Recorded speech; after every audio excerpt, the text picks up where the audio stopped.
Hi everyone. So just arrived on location. It is about 6:15 in the morning. I have been awake since 3 a.m. I am absolutely exhausted and I'm starting to get bags under my eyes, which is fantastic. But we are here today to shoot the leather shoot. So we are here today to shoot the Hell for Leather shoot. Am I hearing an echo? I think I've got an actual echo in this place. So I am in a building or next to a building next to the Bank of England. It is pretty amazing architecture. I'm just going to pan the camera up to give you guys an idea. So that's where we're shooting. So lots of lines, beautiful, I'm going to say limestone. My architecture is awful, so don't hold me to this.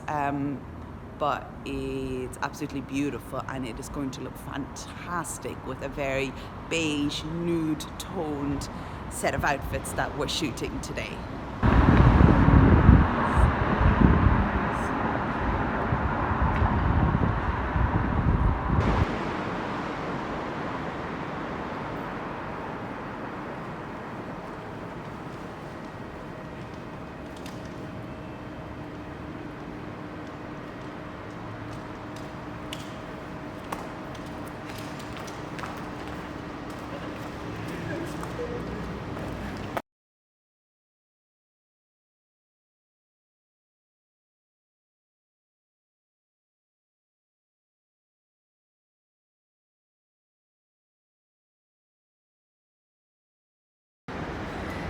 So this is outfit 2. We've just shot outfit 1 and it's actually starting to get quite busy here. I don't know if you can hear all the traffic on the road. So I'm going to have to speak extra loud to make sure you guys can hear me. And look at this bag. Isn't it just absolutely amazing? So yes, this is outfit 2. And then we'll see how we do.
We're done.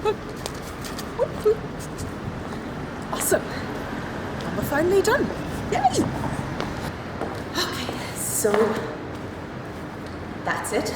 We are done for the morning. It is about, oh my God, what time is it? It's 8:45. We've been shooting for basically 2.5 to 3 hours. I'm exhausted. Kind of tired and exhausted, getting kind of cold. So what usually kind of keeps me going during these shoots, especially in the middle of winter at 6 a.m, is the adrenaline rush that it gives you, but it starts to wear off after a while, and yeah, we've definitely hit that phase. So I can't wait to get my nice warm jumper on and jeans and a pair of trainers and thick socks and get a coffee and just sit. But it's all done. So how did it go? I think it went really well. What I have seen so far, it does actually look pretty cool, and the outfits are amazing. Like this leather shirt, I honestly never thought I would love a leather smart shirt. So yeah, kind of fantastic. fantastic. Let's see how it looks in post-production. We're going to go pack up now and we're going to go home and I'm going to have a nap. Yes. Hi everybody. So we're done. We are actually finished. We decided to grab a few more images of just some pretty cool stuff, especially like the roof section. It was just absolutely beautiful and we thought, oh, let's try this angle. But we're finally done. I'm back in my grey jumper and off to find some coffee in London at 9 a.m. on a Sunday in Bank. Oh dear, this might take a while. Anyway, I'll talk to you guys later. Bye.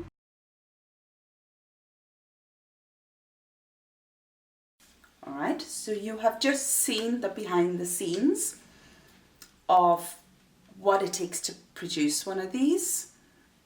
The last thing I do then is the post-production. It is often some of the most time consuming. A shoot can sometimes take anywhere between a couple of hours to 2 days to produce, depending on the amount of work you need to do on it. So why did I do this video? Again, to talk you through, show you what I'm doing, how I do this, and give you guys an idea of what it takes to produce one of these editorials. A lot of work goes into them. I sometimes spend up to 5-6 weeks planning these. So to give you guys an idea, I started planning for the September issue back in middle July. You have to spend so much time just researching, and that can sometimes take up the first 3 weeks before you even get started. You need to research the locations, you need to find the right outfits, you need to make sure that you can actually get a hold of the outfits. I was very lucky. I managed to get that sold out ASOS dress, but it's completely sold out on the website. So you have these limitations that you have to deal with at all times. And I think the biggest lesson I could give somebody is be incredibly flexible. If you spend those 3 weeks doing all that research, you will inevitably have a backup plan. If that ASOS dress didn't come, I had 4 or 5 different dresses all stored on my Google Drive as alternatives. If the location didn't end up working, I had a whole series of locations where I could possibly shoot and what could work. I had alternatives. Taking that time, doing all of this research is going to make it so much easier for you when life happens, a curveball is thrown your way, and you somehow have to find a way to salvage this shoot or lose all of that work completely. So that is where the research is so incredibly important and why I think you really need to spend time on it. So thank you very much for watching this video. I hope it was informative and interesting and gave you a kind of a behind the scenes view of what it takes to produce one of these editorials. There are a whole lot of links in the description below. Go check them out. The link to my main website is there, a link to the September issue within the website, and also my Instagram, where you can see a lot more images and behind the scenes bits and pieces that I put up there. I really hope you subscribe to my channel. I'd love to do more of these. I would love to hear what you think of them. Please do leave me a comment. I'm always willing to hear your views and your insight. And I guess there's nothing else to say but bye.